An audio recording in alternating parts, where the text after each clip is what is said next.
Hello दोस्तों, आपका स्वागत है मेरे चैनल स्टडी टेक आईक्यू के ऊपर। और लास्ट लेक्चर में हम डिस्कस कर रहे थे अबाउट द रैंकाइन साइकिल।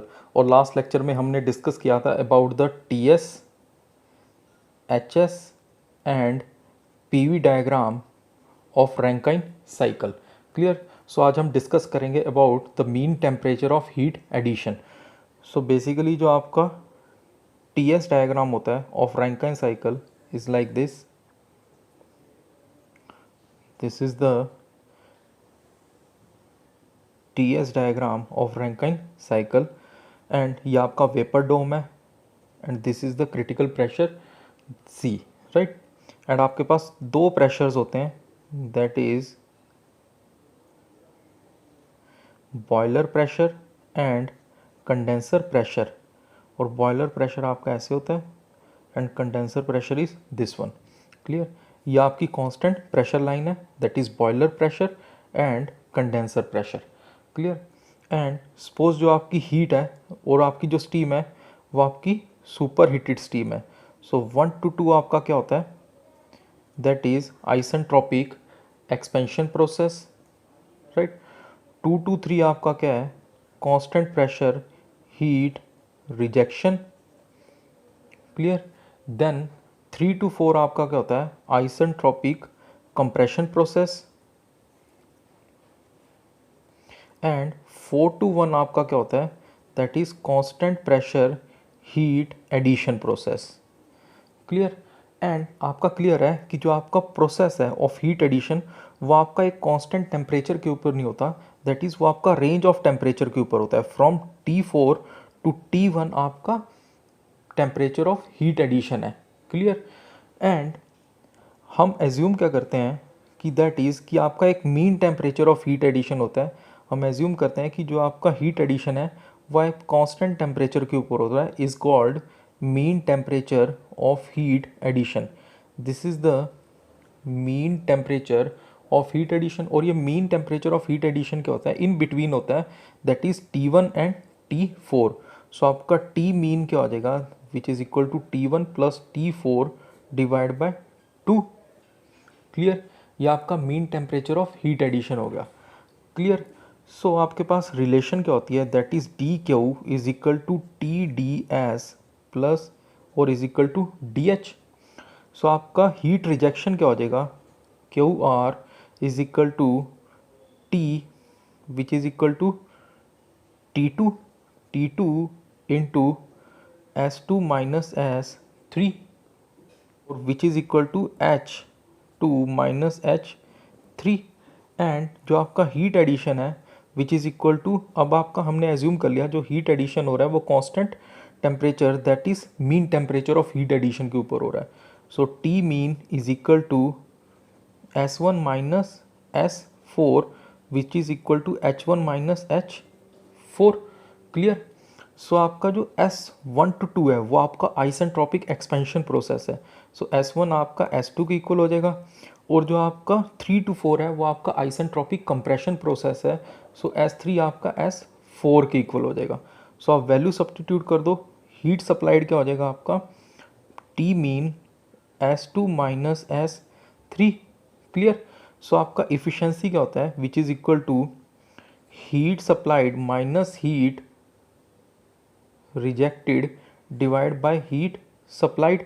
सो आपका आ जाएगा 1 minus Q R divide by Q S.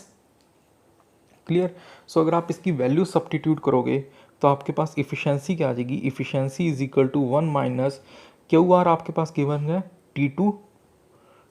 T2 S2 minus S3 divide by, और हीट सप्लाइड आपके पास क्या गिवन है, this one, that is TM S2 minus S3।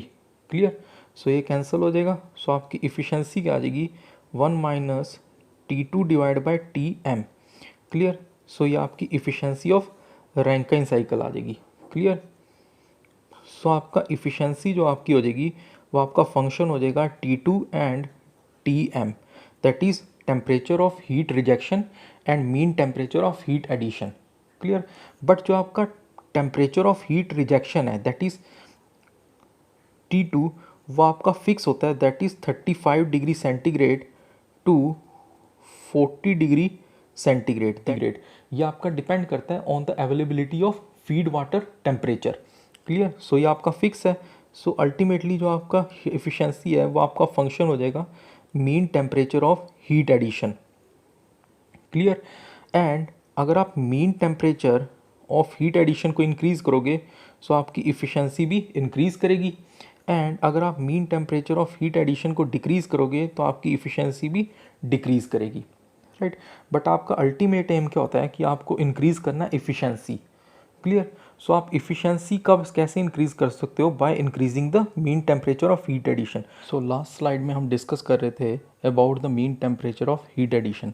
सो आपका mean temperature of heat addition के केस में आपकी इफ़िशेंसी ऑफ रैंकाइन साइकिल क्या थी? 1 minus T2 divide by Tm।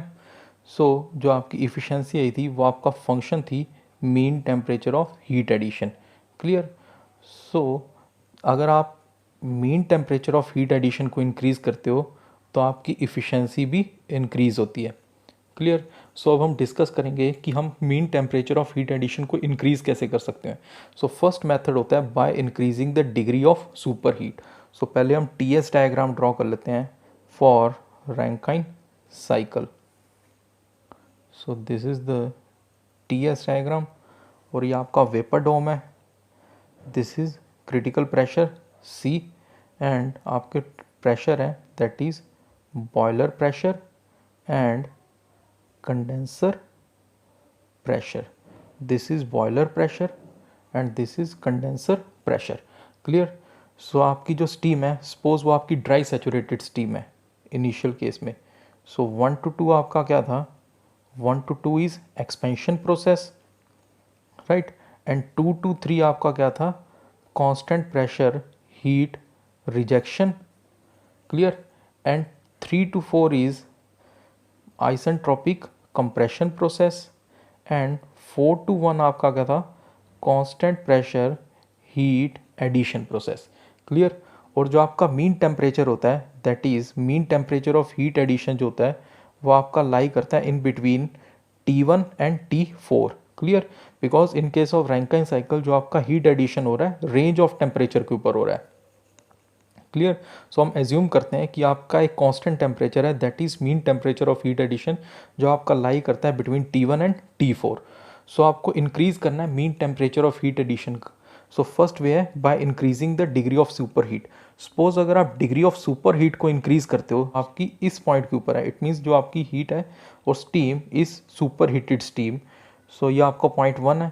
सो अगर ये एक्सपेंड करेगी from this point two this point, so this is 1 dash and this is 2 dash। Clear. So अब जो आपका मीन टेम्परेचर था, मीन टेम्परेचर बिटवीन 1 एंड 4 वो आपका लेस होगा as compare to the mean temperature between 1 dash and 4। Clear. So अगर आप degree of super heat increase करते हो तो mean temperature of heat addition भी आपका इंक्रीज कर जाता है। बट कि आप कितनी degree of super heat increase करते हो वो आपकी डिपेंड करती है और कंट्रोल होती है by metallurgical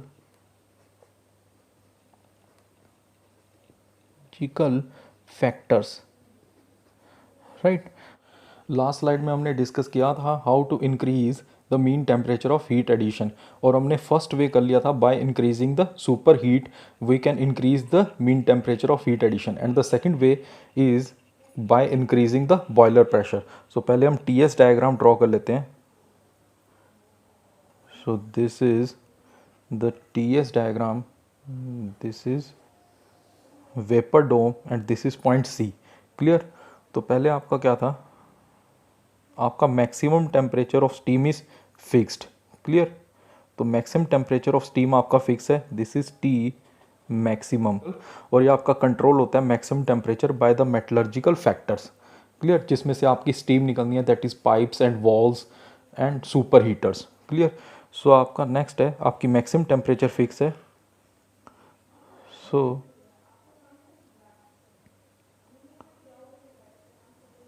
this is the 1 to 2 3 and this is this one and this is 4। Clear. ये आपका एक्चुअल है, दिस इज PB1। सपोज हमने बॉयलर प्रेशर को इंक्रीज कर दिया from PB1 to PB2। Clear, maximum temperature आपका फिक्स है, तो एक्सपेंशन ऑफ स्टीम आपका ये हो जाएगा 1 dash to 2 dash 3 this one, and this point is 4 dash, and this is clear। so पहले आपका जो हीट एडिशन हो रहा था at constant pressure, that is at this temperature, इस टेम्परेचर पे आपका हीट एडिशन हो रहा था।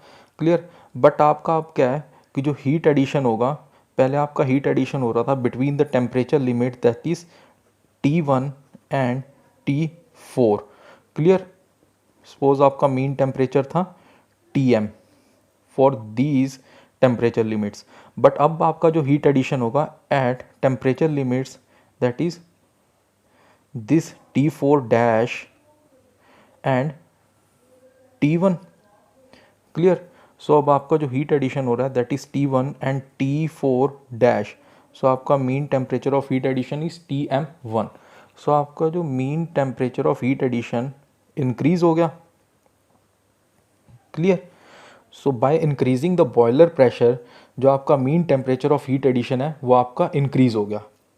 बट जो आपका आइडियल एक्सपेंशन कर्व है दैट इज दिस वन, ये जो आपका आइडियल एक्सपेंशन कर्व है दिस इज दिस, ये आपका होगा x2 और x2 डैश। सो आपका जो आइडियल एक्सपेंशन कर्व है ये आपका मूव कर जाता है towards the left. Clear, so it means जो आपका x2s है और x2 है is greater than x2 dash. Clear, so it means जो आपका मॉइस्चर कंटेंट है एट द टर्बाइन एग्जॉस्ट वो आपका इंक्रीज हो गया। Clear, so more and more water content जो आपका हाई वेलोसिटी के साथ एग्जिट होगा एट द नोजल, एंड वो आपका स्ट्राइक करेगा with high velocity to the turbine blade.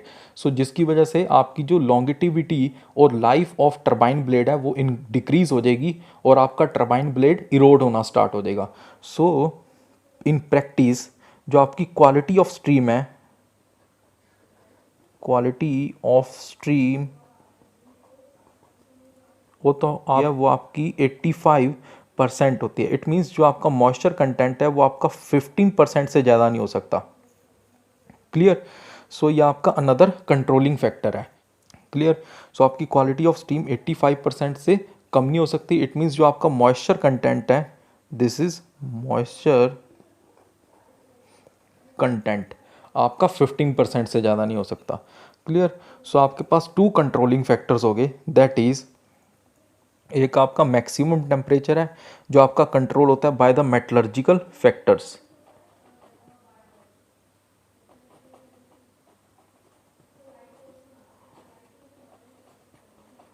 Metallurgical factors, और एक आपका है दैट इज बॉयलर प्रेशर जो आपका कंट्रोल होता है by the quality of steam. Clear, so it is all about the mean temperature of heat addition.